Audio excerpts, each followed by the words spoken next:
çöllerdin, kara gözüm yolunda, yalnızım çöllerdin.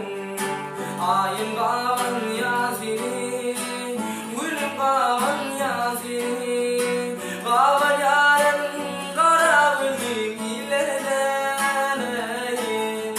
Kavan yaren canan seni çöllerdin, kara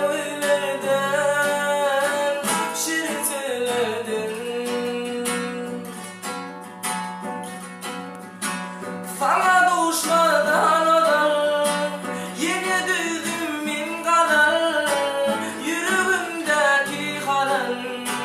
Ayım kavan yazini, gülüm kavan yazini, kavan yaren kara gözlüm illerden.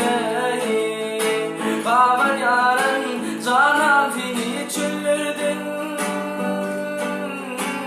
kara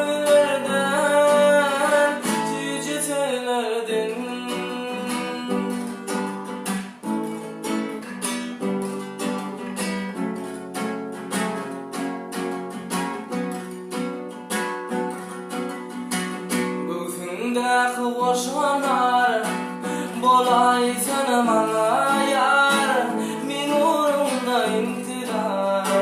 Ayım kavan yazini, gülüm kavan yazini, gözündeki boşanar, bolay sana bana yar, min uğrumda intidar. Ayım kavan yazini, gülüm kavan yazini. Sana gönül vermedin, yürek bağır dinlemedin, süyen seni kaytmadın. Ayım kavan yazini, gülüm kavan yazini, sana düşmadan odar, yine düzdüm min kadar, yüreğimdeki kalan. Ayım kavan yazini, gülüm kavan yazini, kavan yaren kara gözlüm illerden.